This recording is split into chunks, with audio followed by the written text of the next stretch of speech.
My name is Pedro Hayes, 32 years old, and last month my father died, leaving behind an $18 million empire.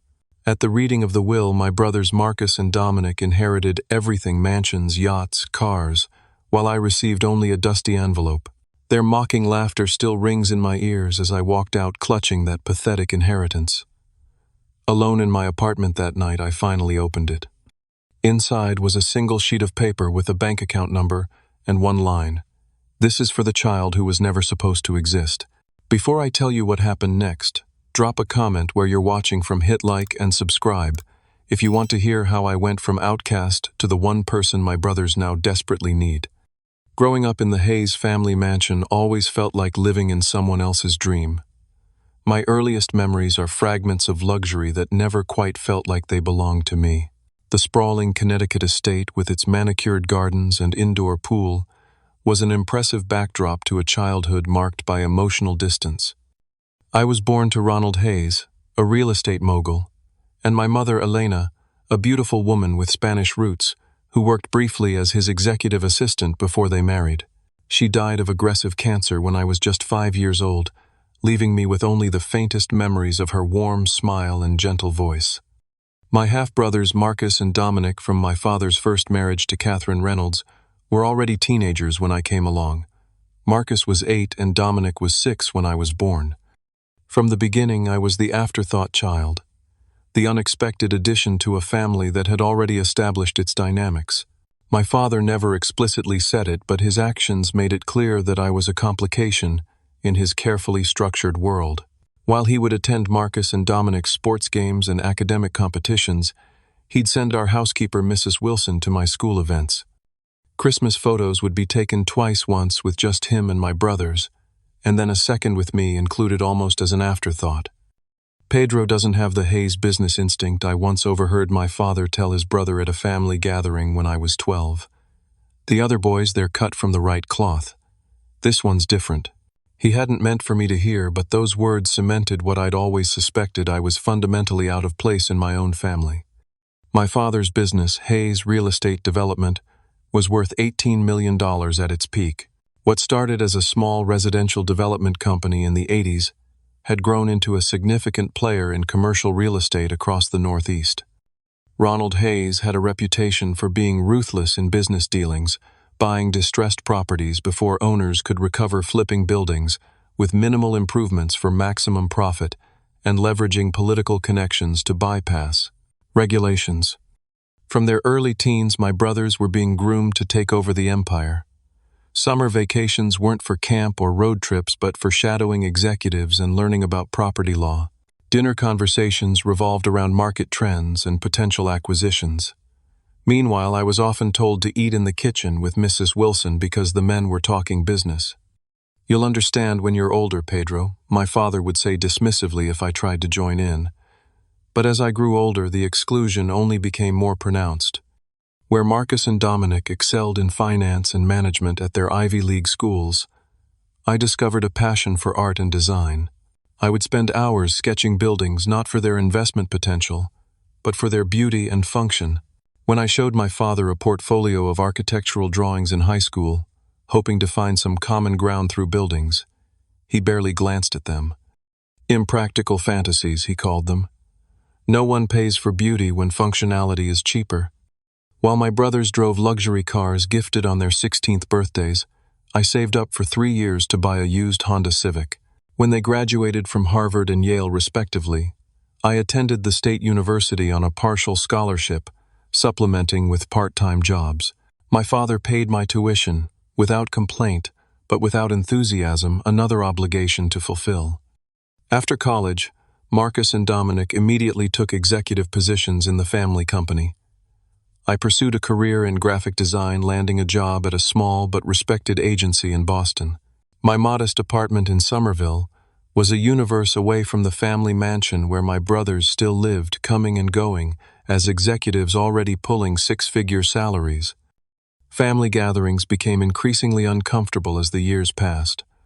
My brothers' wives, Stephanie and Rebecca, were perfectly matched to the Hayes image, with their designer clothes and country club memberships. They would make small talk with me that barely disguised their condescension. "How's the drawing going, Pedro?" Stephanie would ask, never remembering that I worked in digital design, not illustration. Still, at that little arts company, Rebecca would follow up, emphasizing little with practiced precision. My father's health began declining 3 years ago. A heart attack followed by complications from diabetes left him increasingly frail. As his mortality became more evident, I made genuine attempts to reconnect, visiting the mansion weekly despite my brother's thinly veiled annoyance at my presence. During one of my last visits, my father called me into his study alone, something that had never happened before. He looked older than his 70 years, sunken into his leather chair behind the massive mahogany desk. "You turned out different than I expected," he said, studying me with unfamiliar intensity. "I know I've been a disappointment," I began, but he waved his hand dismissively. "Different isn't always what you think." He pulled out a small key from his desk drawer, turning it over in his fingers before returning it without explanation. Sometimes the unexpected has its own purpose. I left that day feeling confused, but somehow hopeful that perhaps my father had finally seen me as something more than an obligation.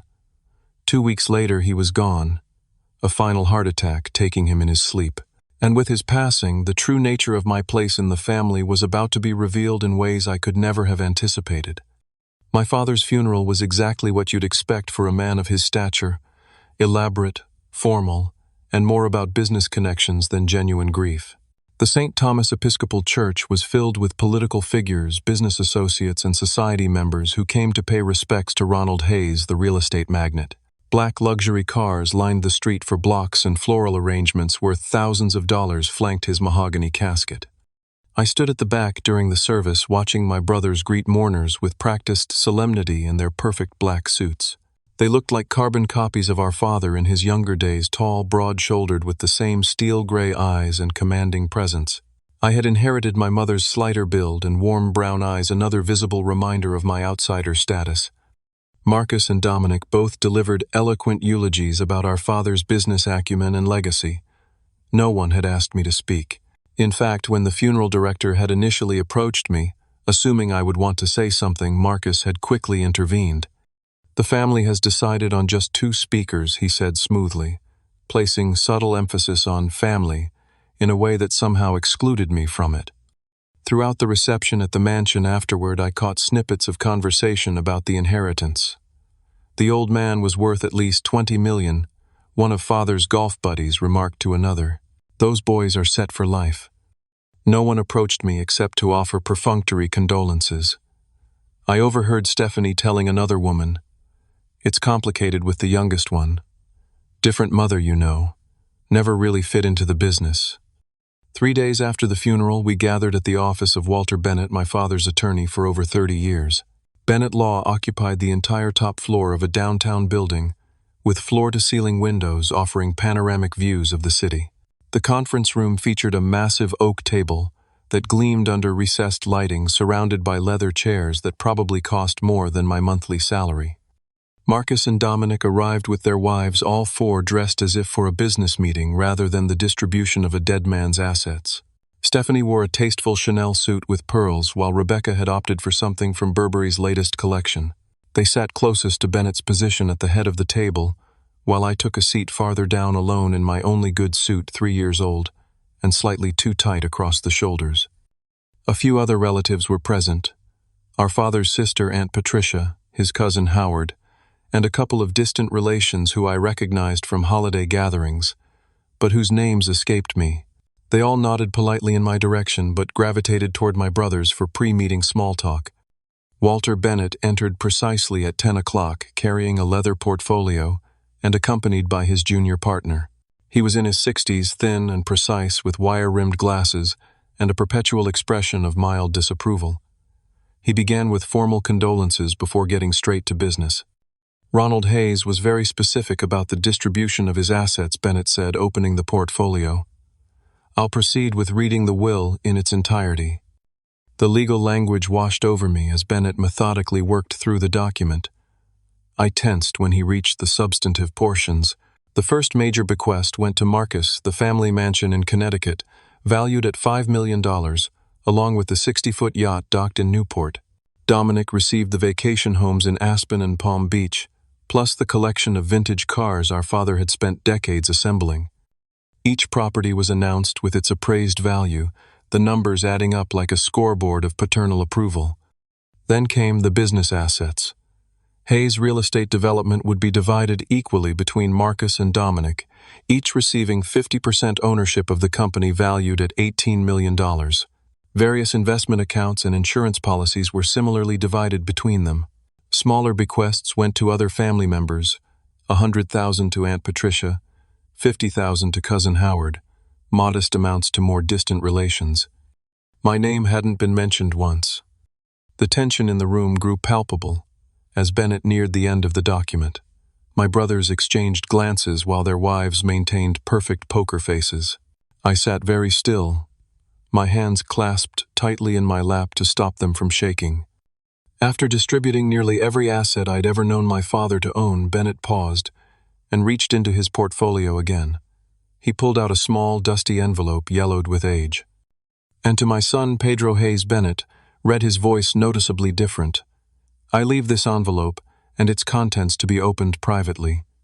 The silence that followed lasted only seconds but felt eternal. Then Marcus let out a short, sharp laugh that he quickly disguised as a cough. Dominic didn't bother hiding his smirk. Stephanie turned to Rebecca and whispered audibly, "That's it." Bennett handed me the envelope across the table. It was light, containing what felt like a single sheet of paper. My name was written on it in my father's distinctive handwriting. The envelope looked old, as if it had been prepared years ago and stored away. "Is there anything else?" I asked, my voice sounding strange to my own ears. Bennett shook his head, a flicker of what might have been pity crossing his face. "That concludes the reading of Ronald Hayes's last will and testament." As the meeting broke up, I sat frozen in my seat, the envelope burning in my hand like a brand of shame. Around me, the others were already discussing practical matters when Marcus and Stephanie would move into the main house, which cars Dominic wanted to sell versus keep.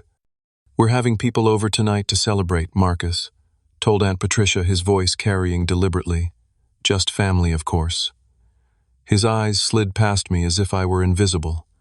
I finally stood, tucking the envelope into my jacket pocket.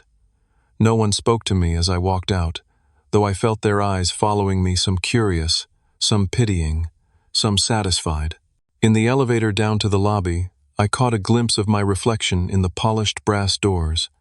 I looked exactly like what I was, the afterthought son clutching a worthless inheritance, while his brothers divided millions. The contrast between my brothers' lives and mine had never been more stark than that afternoon. As I walked to my Honda Civic, now 8 years old with over 100,000 miles on the odometer, I watched Marcus and Dominic climb into their vehicles, a brand new Mercedes S-Class and a Porsche Cayenne respectively. They pulled out of the parking garage without a backward glance, already living in their enhanced futures, while I was left with nothing but questions. The drive to my apartment was a blur of conflicting emotions. Anger, humiliation, and grief swirled together into a toxic mixture that made my hands shake on the steering wheel. Traffic crawled through downtown, giving me unwanted time to replay every moment of the will, reading every smirk and whispered comment. My apartment stood in stark contrast to the wealth I'd just witnessed being distributed. A one-bedroom unit in a converted triple-decker in Somerville, it was clean and functional, but decidedly modest. Rent consumed nearly half my monthly salary as a graphic designer. The furniture was a mix of IKEA and second-hand pieces I'd refinished myself. My proudest possession was my computer setup, dual monitors, and a high-end graphics tablet I'd saved for months to purchase. I tossed my keys on the kitchen counter and pulled out the envelope, setting it down as if it might bite. For hours, I couldn't bring myself to open it. I microwaved leftover pasta for dinner, tried to distract myself with design work, even attempted to watch a documentary on Netflix. All the while, the envelope sat on my coffee table, my father's final communication to his least favored son. Around 11 that night, I finally poured myself 2 fingers of Jameson, a bottle I reserved for special occasions, though this hardly qualified as celebration, and sat down with the envelope. The paper was thin and slightly brittle with age. Carefully, I broke the seal and removed a single sheet of paper. The note contained a string of numbers that appeared to be a bank account, followed by a sort of international routing code I didn't recognize. Below it in my father's precise handwriting was a single line. "This is for the child who was never supposed to exist." I read the words over and over, each repetition feeling like a fresh slap. Not only had my father left me nothing of value, his final message confirmed what I'd always suspected, that I had been unwanted. A mistake, a complication in his life, rather than a son to be loved. I drained my whiskey, the burn in my throat a welcome distraction from the pain in my chest. What was I supposed to do with this? Was it some kind of sick joke? A bank account with nothing in it, paired with a final reminder of my status as the unwelcome child. After another hour of alternating between anger and despair, curiosity finally won out. The account number had an international prefix I vaguely recognized from my limited knowledge of banking. On impulse, I searched online for the bank associated with the code, a private Swiss institution with a reputation for discretion and high net worth clients. Despite the late hour, the website listed a 24-hour service line for account holders. With nothing to lose but my dignity, and that already felt shredded beyond repair, I dialed the international number. After navigating an automated system, I reached a live representative with a crisp European accent. "Good evening, this is Lucerne Private Banking. How may I assist you?" I stammered, suddenly feeling foolish. "I have an account number I need to check on. It belonged to my father, who recently passed away." The representative expressed condolences and asked for the account information. I read off the numbers from my father's note. "And may I have your name, sir?" "Pedro Hayes." There was a pause and the sound of keyboard clicks. "Yes, Mr. Hayes, I'll need to verify your identity before proceeding. Do you have the security passphrase associated with this account?" "I don't think so," I said, disappointment already settling in. "I just have this account number." "One moment, please." More typing.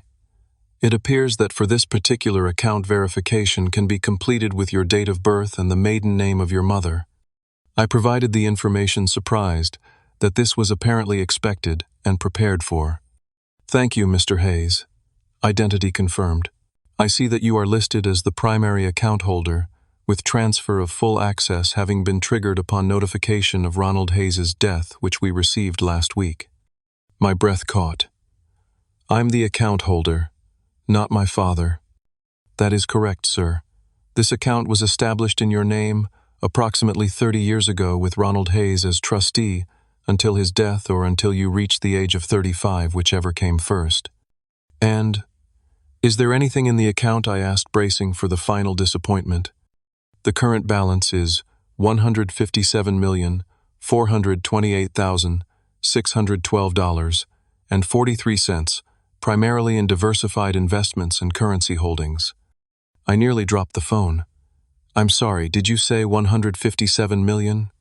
"That is correct, Mr. Hayes. Would you like me to email you the portfolio summary?"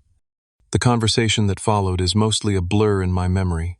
The representative explained that the account had been managed by a private wealth team for decades, with regular deposits and astute investments growing the initial sum substantially. All documentation would be made available to me as the account holder, and I could schedule a meeting with a financial advisor at my convenience.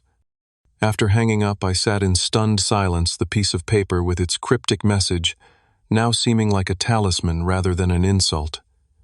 $157 million, nearly 10 times what each of my brothers had inherited, hidden away in Switzerland unknown to them or anyone else in the family. As I examined the envelope more carefully, I noticed something I'd missed before: a slight thickness in one corner of the sealed portion. Carefully tearing it open, I discovered a hidden compartment containing a small USB drive. With shaking hands, I plugged it into my computer. A single video file appeared on the drive. The thumbnail showed my father's face looking directly at the camera. The file was dated just 6 months ago. I clicked play, and my father's image filled the screen. He looked tired but clear-eyed, sitting in his study at the mansion. "Pedro," he began, his voice stronger than it had been in our last meetings.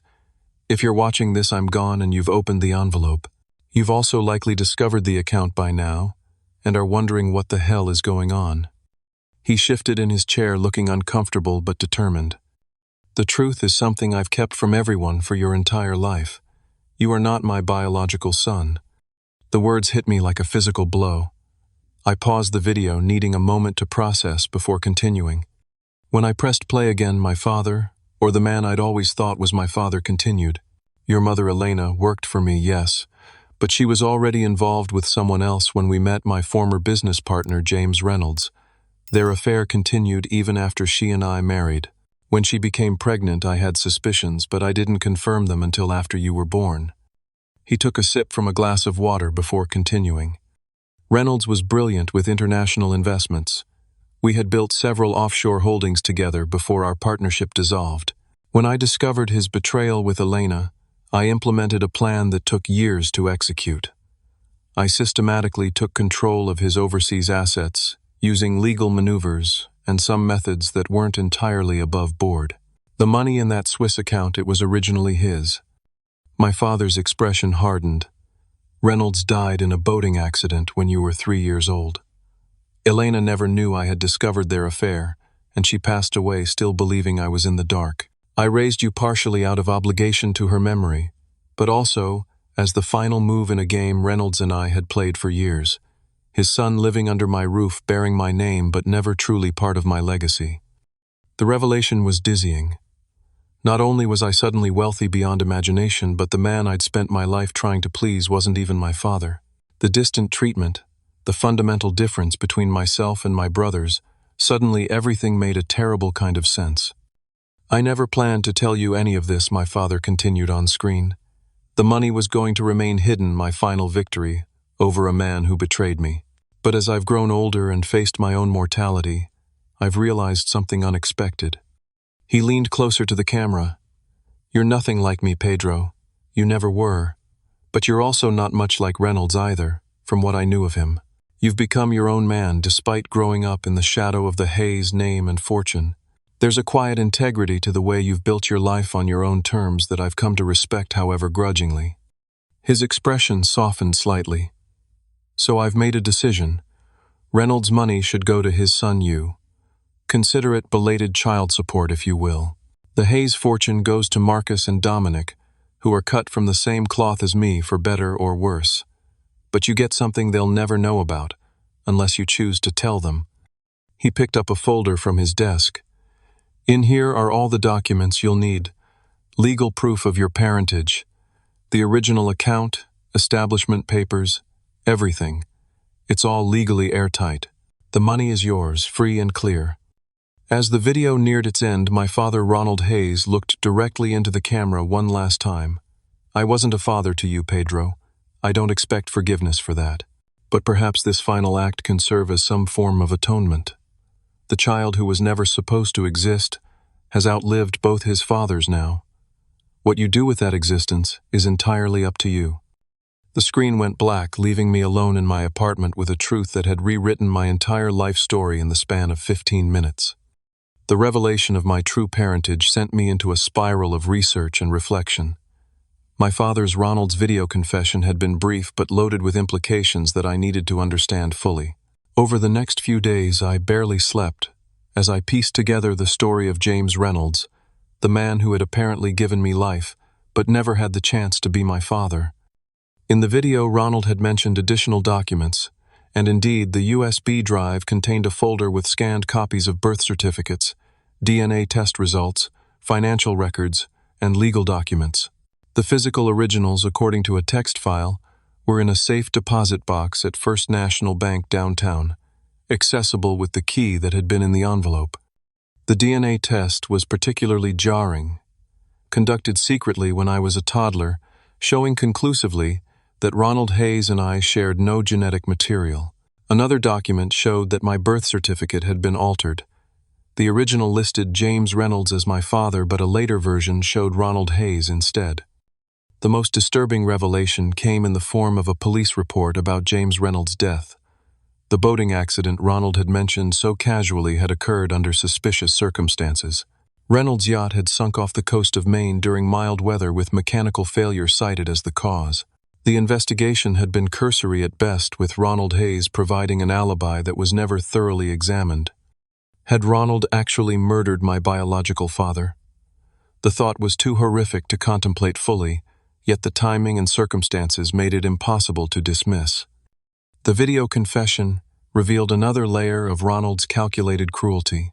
He described his toxic relationship with Reynolds in clinical detail, how they had started as ambitious young developers in the 70s, built an impressive portfolio of properties and international investments, and then had a falling out over business strategy. Their personal rivalry had intensified when Reynolds began pursuing Elena, who had initially been Ronald's executive assistant.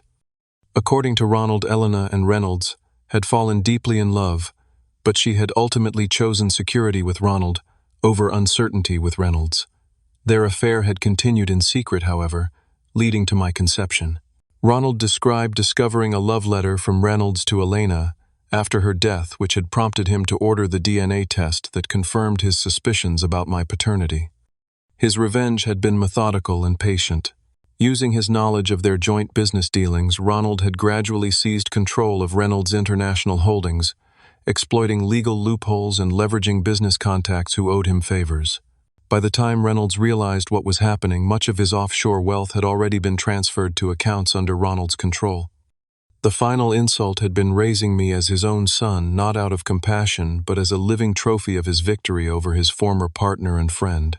The coldness of this revelation left me physically ill, vomiting in my bathroom, as the full weight of being used as a pawn in a decades-long revenge plot sank in.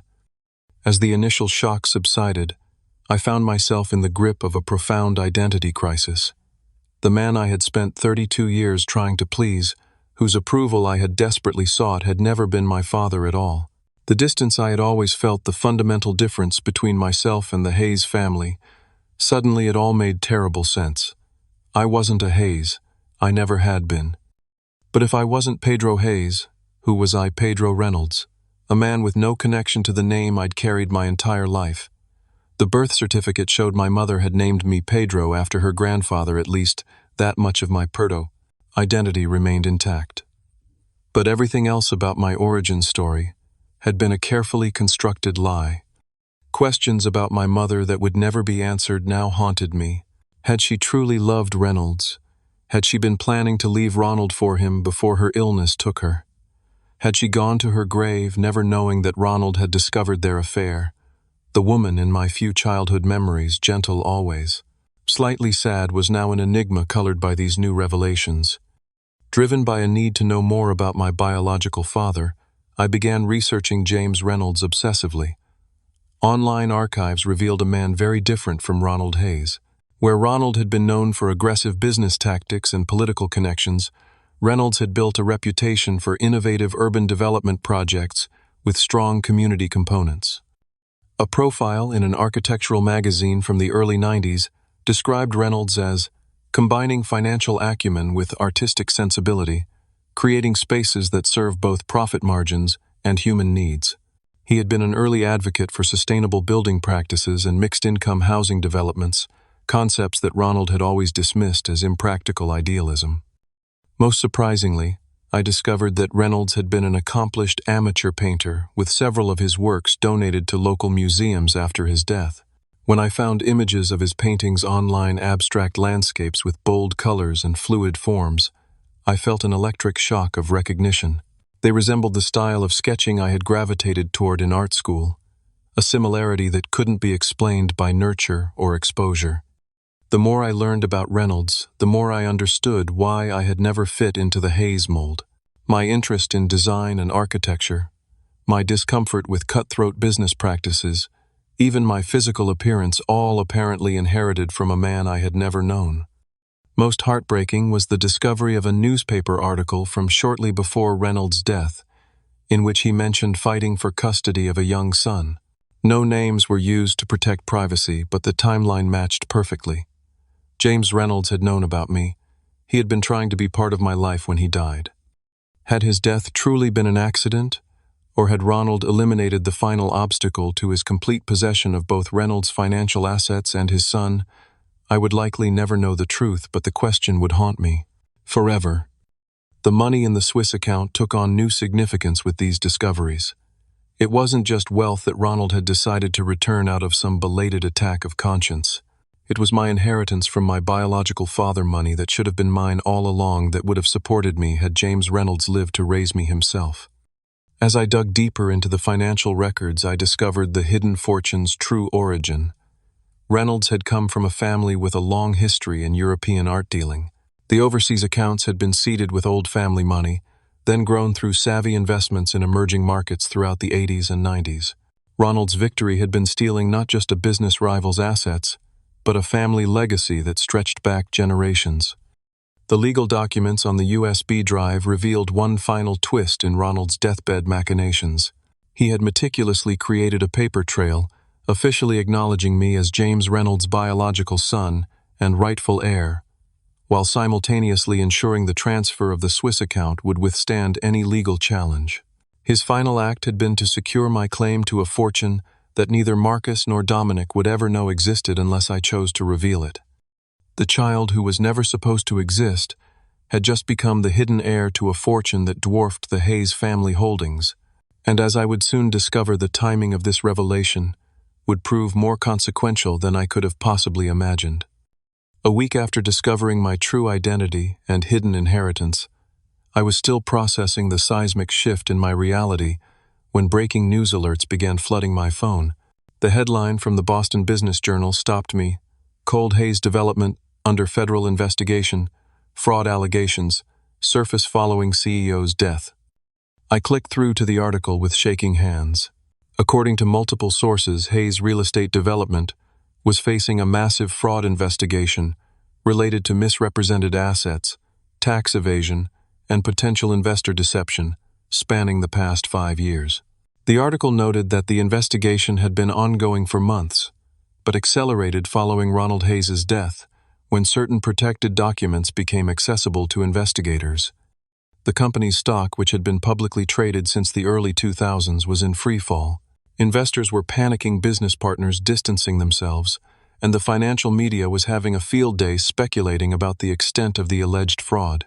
Buried in the third paragraph was the revelation that sent a chill down my spine. Financial experts estimated the company's actual value at less than a quarter of its reported $18 million valuation.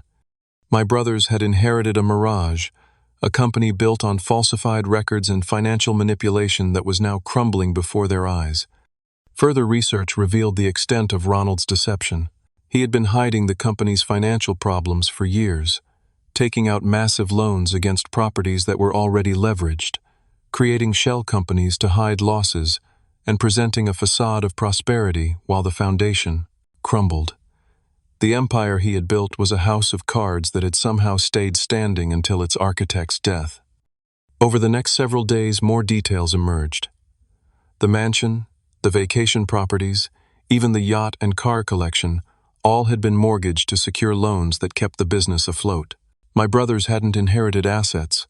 They'd inherited debt disguised as wealth. I watched from a distance as the crisis unfolded, my phone conspicuously silent. Neither Marcus nor Dominic reached out, perhaps too absorbed in their own catastrophe to think about their half-brother with the worthless envelope. Or perhaps they assumed I was enjoying their downfall after years of their condescension. The truth was more complicated. I felt a strange mix of emotions, vindication certainly, but also an unexpected pang of sympathy. They had been raised to believe in their birthright, groomed from childhood to take over an empire that apparently never existed in the form they'd been promised. Like me, they had been pawns in Ronald's elaborate games, though they had at least enjoyed the illusion of favor while it lasted. On the 15th day after the will, reading my phone finally lit up with Marcus's name. I let it go to voicemail. Then Dominic called. Then Marcus again.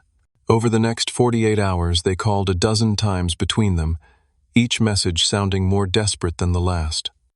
Pedro, it's Marcus. Call me back. It's important family business. Pedro, Dominic here. We need to talk about Dad's estate. There are some complications. Look, Pedro, I know we haven't always been close, but this is serious. Call me. The final voicemail from Marcus broke the facade completely. Pedro, please. We're in trouble. Everything's gone to hell. The feds have frozen the company accounts. They're talking about criminal charges. We need to meet. Please call me back. I let another day pass before responding, using the time to consult with Sarah Williams, a financial advisor recommended by the Swiss bank about my own situation. She confirmed that my inheritance was entirely separate from the Hayes development issues and legally protected from any claims related to Ronald's business dealings. Finally, I texted both brothers, "I'll meet you tomorrow at 5 p.m., the family mansion." The property that had once been the crown jewel of the Hayes empire looked subtly different when I arrived the next day. Though still impressive with its columned facade and circular driveway, observant eyes could spot the signs of beginning decay, untrimmed hedges, a luxury car under a cover rather than in use, fewer lights illuminating the grounds. Marcus opened the door himself rather than the housekeeper who had always performed this function in the past. The change was jarring, as was his appearance. Always meticulously groomed, my oldest brother now sported several days of stubble and deep circles under his eyes. His designer shirt was wrinkled, his hair uncombed. "You came," he said, relief evident in his voice. "Thank you." He led me to our father's study where Dominic waited. My middle brother looked equally disheveled, pacing nervously in front of the fireplace where a portrait of Ronald Hayes still hung overlooking the room like a disapproving ghost. The room felt different, too emptier somehow. I noticed subtle gaps on the bookshelves, where valuable first editions had stood vacant spots on the walls, where small but significant artworks had hung. They were already liquidating assets. Pedro Dominic nodded, gesturing to a leather chair. "Thanks for coming." I sat, saying nothing, waiting for them to explain why they had summoned me after weeks of silence. The brothers exchanged glances, some unspoken communication passing between them before Marcus took the lead. "I'm sure you've seen the news," he began, sitting heavily behind what had been our father's desk. "The company is in trouble." "Trouble seems like an understatement," I replied evenly. "Federal fraud investigation, stock collapse, frozen assets that goes beyond trouble." Dominic's jaw tightened. "We didn't know. Dad kept us in the dark about the real state of the business. We've been working 18-hour days trying to untangle this mess since the feds showed up. The mansion, the properties, the cars, everything's leveraged to the hilt." Marcus continued, running a hand through his disheveled hair. "There's nothing left but debt. We're facing bankruptcy, possibly criminal charges, though our lawyers think we can prove we weren't involved in the fraud itself." I nodded, keeping my expression neutral. "That sounds difficult, but I'm not sure what it has to do with me." The brothers exchanged another glance. "We've been trying to locate any assets Dad might have hidden," Dominic explained. "Offshore accounts, properties under different names, anything that might help us salvage something from this disaster." "Our attorneys found references to international transfers years ago," Marcus added, "money moving through Switzerland, large sums." The direction of this conversation was becoming clear. They had discovered traces of the money Ronald had taken from Reynolds but couldn't access it. They had no idea that it had been left to me. "And what does this have to do with me?" I repeated, though I already knew the answer. Marcus leaned forward, desperation evident in his posture. "That envelope Dad left you. We think it might contain information about those accounts. A key account numbers, passwords, something that could help us access emergency funds he might have set aside." The irony was almost too perfect. After a lifetime of dismissing me as irrelevant to the Hayes legacy, my brothers were now looking to me as their financial savior. I opened the envelope, I said carefully. There was a note inside. Both brothers leaned forward eagerly. "What did it say?" Dominic demanded. "Was there account information?" I paused, considering my next words carefully. In that moment I had a choice: continue the cycle of secrecy and manipulation that had defined our family, or break it with honesty, however uncomfortable. The note contained a bank account number I acknowledged, and a message: "This is for the child who was never supposed to exist." Marcus flinched visibly at the words. Dominic looked away. "Did you check the account?" Marcus asked, his voice strained. "I did." And both brothers spoke simultaneously. "And I learned some interesting things about our father," I said. "About myself. About James Reynolds." The color drained from Marcus's face. Dominic froze mid-step in his pacing. "You know about Reynolds," Marcus whispered. Another revelation they had known. All along they had known I wasn't their full brother, that Ronald wasn't my biological father. How long have you known? I asked, my voice steady despite the anger building inside me. Since we were teenagers, Dominic admitted after a long pause. Dad told us, when I was 16, Marcus was 18, swore us to secrecy. Said it would only hurt you to know that it was better you believed you were a Hayes. Better for whom? I asked sharply. Neither brother answered. The account contained $157 million. I said, finally, watching their expressions shift from shock to disbelief to desperate hope. Money that originally belonged to James Reynolds, my biological father. Money that Ronald stole from him and has now returned to me. 157 million. Marcus repeated, his voice hoarse. That's more than the company was worth even before all this, Dominic added, stunned. Yes, I agreed. It seems I've inherited the fortune while you've inherited the facade.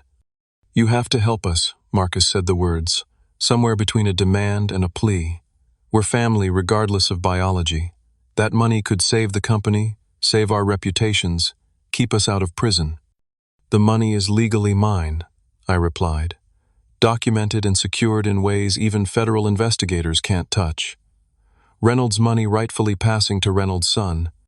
Pedro, please. Dominic stepped forward. We know we haven't always treated you like a brother should, but you can't just let us drown when you're sitting on a life raft. I stood looking between the two men who had spent decades treating me as an afterthought and inconvenience in their perfect Hayes existence. Men who had known the truth about my parentage, but participated in the lie, who had watched their father's emotional neglect of me without ever intervening. I need time to think, I said finally. This isn't a simple decision. We don't have time, Marcus said, desperation edging into his voice. The creditors are circling. The feds have given us until the end of the month to produce documentation or face charges. I'll be in touch within the week, I said, firmly moving toward the door. That's the best I can offer right now. As I left the mansion, I glanced back to see both brothers watching from the doorway, their expressions a mix of hope and resentment. The power dynamic that had defined our relationship for 3 decades had been completely reversed in the span of a month. The child who was never supposed to exist now held the fate of the Hayes legacy in his hands.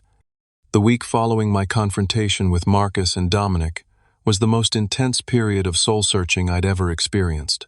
The revelation of my true parentage had already forced me to reconsider my entire identity. Now I faced an equally profound moral decision about the future of the people who had treated me as an outsider my entire life. The easiest path would be simple. Revenge. Let the Hayes empire crumble. Watch my brothers face the consequences of our father's deceptions, and walk away with my fortune to build a new life, entirely separate from the family that had never truly accepted me. Part of me, the wounded child who had endured years of subtle exclusion and outright dismissal, found this option deeply tempting. But another part questioned whether perpetuating the cycle of revenge that had defined my existence would truly bring peace. Ronald had raised me as a living trophy of his victory over Reynolds. Would letting his biological sons suffer financial ruin and possible imprisonment make me any better than he had been? The third night after meeting with my brothers, I called the one person whose perspective I trusted implicitly, my college roommate and still close friend Rachel Chen. A corporate attorney with a razor-sharp mind and unflinching honesty, Rachel had been my sounding board through many life decisions. They're manipulating you, she said bluntly after I explained the situation, using the family connection when it's convenient after treating you like an outsider for years. I know, I acknowledged, pacing my apartment with the phone pressed to my ear. But does that mean I should let them lose everything? Possibly go to prison? Would they do the same for you, if positions were reversed? Rachel challenged. The question hung in the air, unanswerable but revealing.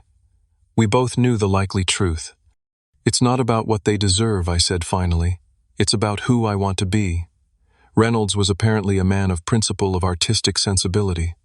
Ronald was cunning and vengeful.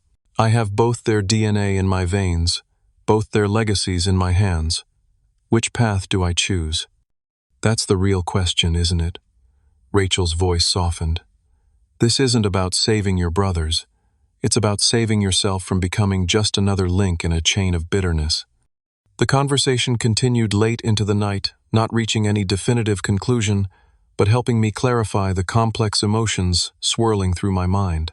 By morning, I knew I needed professional guidance before making decisions about such substantial financial and legal matters.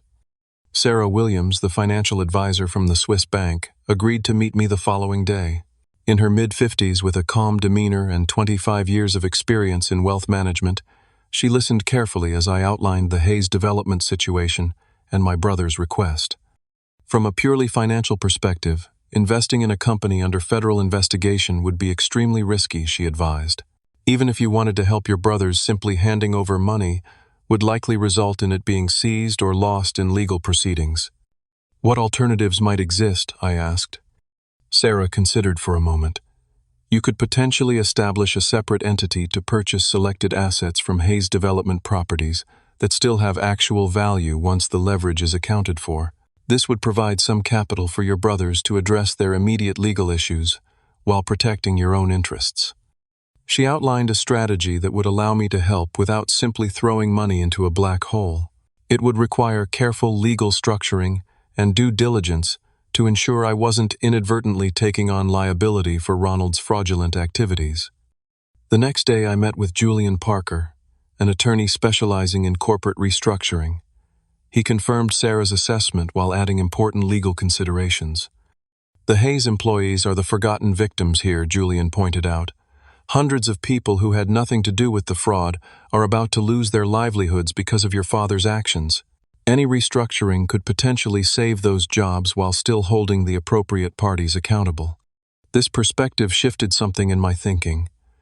Beyond my personal history with the Hayes family lay a broader human impact I hadn't fully considered. Innocent employees, contractors, and even tenants in Hayes properties would be collateral damage in the company's collapse.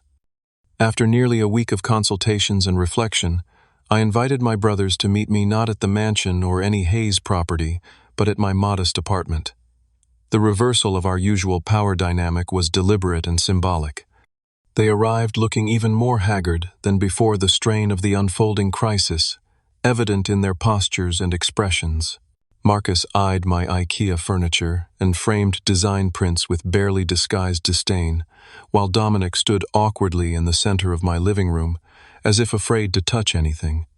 "Have a seat," I said, gesturing to my small dining table, where I had arranged documents in 3 neat folders. "Have you made a decision?" Marcus asked, cutting straight to the point as he reluctantly sat in my IKEA dining chair. "I have," I replied, remaining standing. "But first I want to be clear about something. I know you both knew about my true parentage all along. You watched me struggle to connect with Ronald to understand why I never seemed to measure up, and you said nothing." Dominic had the grace to look ashamed. Marcus's expression remained impassive. "We were following Dad's instructions," Marcus defended weakly. "Yes, you always did," I acknowledged. "And look where that's led you. So before I tell you my decision, I want to hear something from both of you. The truth for once in our relationship. Why should I help you, after a lifetime of being treated as an outsider in my own family?" The silence stretched uncomfortably. Finally, Dominic spoke. "We don't deserve your help," he said quietly. "We treated you badly because it was easier than admitting the truth that Dad was wrong about so many things, including how he treated you." Marcus made a noise of protest, but Dominic continued. "I was jealous of you," he admitted, surprising me. "You had the courage to pursue what you actually wanted instead of following Dad's blueprint. Even when he cut you off from the real money, you built something that was authentically yours. My entire identity has been wrapped up in being Ronald Hayes' son and heir. Now that's gone, and I have no idea who I actually am." The raw honesty was unexpected. I turned to Marcus, waiting. My oldest brother's facade finally cracked. "What do you want me to say? That I was a terrible brother? Fine, I was. That I enjoyed being the favored son, I did. That I'm desperate now, and would say anything to get your help? That's probably true too." His voice broke slightly. "But it's also true that we're the only family each of us has left, and I don't know what else to do." The admission, however, grudging, was the most honest conversation we'd ever had. I sat down and opened the folders. "I'm not going to give you the money," I said, clearly watching their expressions fall. "But I am going to offer you a way forward with conditions. I laid out the plan I had developed with Sarah and Julian, the creation of a new entity, Reynolds Hayes Foundation, that would purchase selected viable assets from the collapsing Hayes development. The foundation would operate under strict ethical guidelines, focus on community-oriented development, and commit a portion of all profits to arts education programs. The foundation will need leadership familiar with the properties and regional market, I explained. You two could have roles in the new organization, but not as executives. You'd report to a board of directors that I would chair, and your compensation would be modest but fair. The restructuring would provide enough capital to address the most pressing legal issues and protect the jobs of innocent employees. It would not, however, maintain their lavish lifestyles or executive authority. This is the offer I concluded.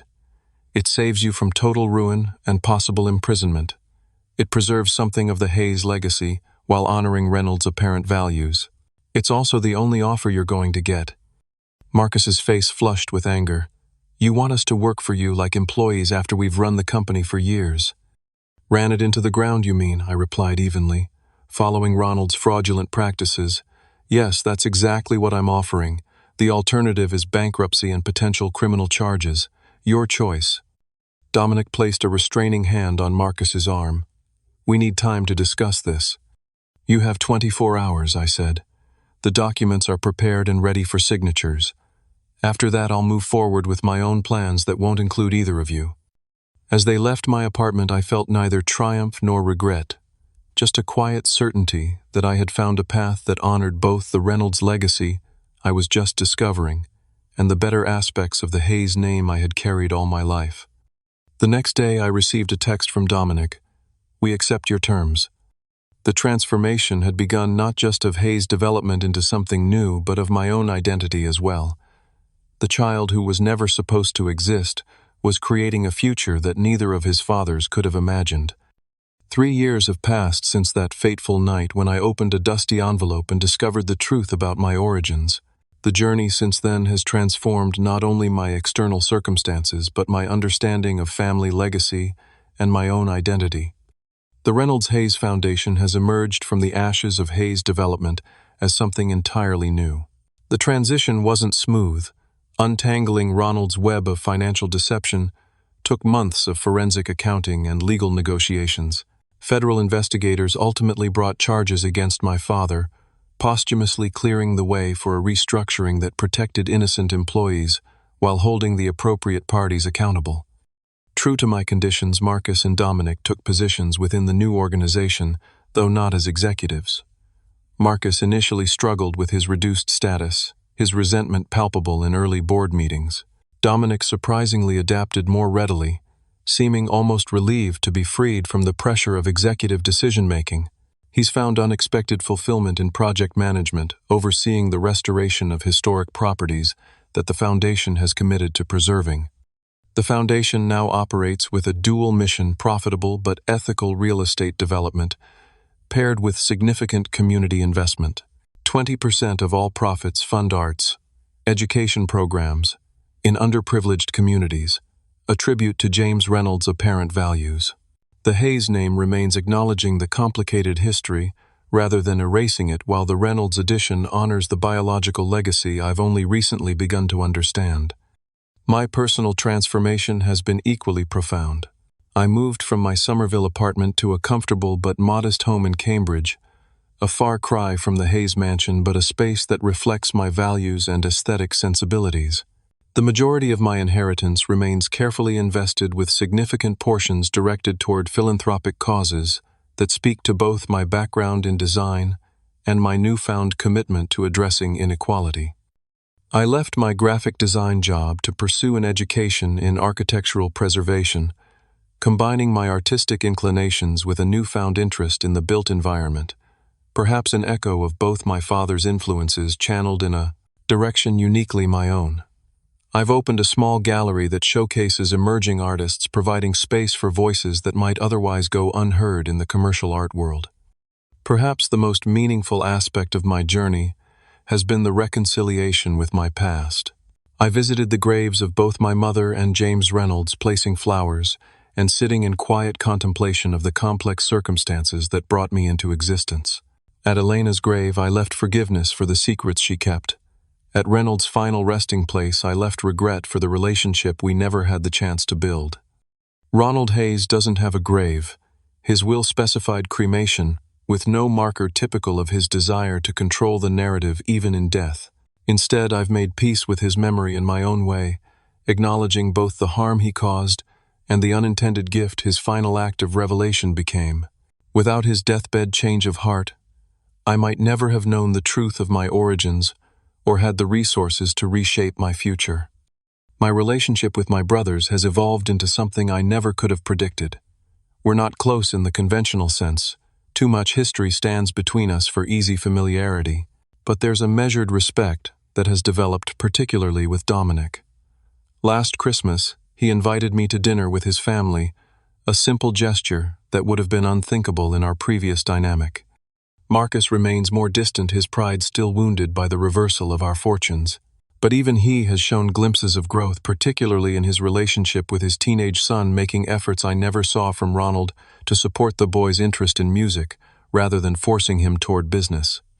The most profound lesson I've learned through this journey is that we are not defined by the circumstances of our birth or the actions of our parents. For years, I believed my failure to fit the Hayes mold was a personal deficiency. Learning about Reynolds explained my differences but created a new risk, defining myself solely in opposition to Ronald or in emulation of a father I never knew. The truth is more nuanced. I am neither fully Hayes nor fully Reynolds. The values I hold, integrity, creativity, compassion, were shaped by my experiences, my choices, and my own internal compass. My biological connection to Reynolds may explain my artistic inclinations, but what I create with those tendencies is uniquely mine. The Hayes name gave me certain privileges even as an outsider, and how I use those now reflects my own moral choices, not either father's legacy. There's a freedom in this realization that we can acknowledge our origins without being imprisoned by them. The child, who was never supposed to exist, has found purpose precisely in that existence, creating meaning that transcends the circumstances of his conception. As I reflect on this journey, I wonder about others facing similar questions of identity and belonging. Have you ever discovered that your life was built on hidden truths? How did you reconcile your past with your future? The path to healing isn't linear or universal. Each of us must find our own way through such revelations. If my story resonates with you, I'd love to hear your thoughts in the comments. Like and subscribe if you'd like to follow more stories about finding strength in unexpected places. Share with someone who might need to hear that our origins don't dictate our destinations, that sometimes the greatest freedom comes from embracing the truth, however complicated it may be. Thank you for listening to my journey from outcast to architect of my own legacy. Remember that sometimes the smallest inheritance, like a dusty envelope, can contain the seeds of our greatest transformation.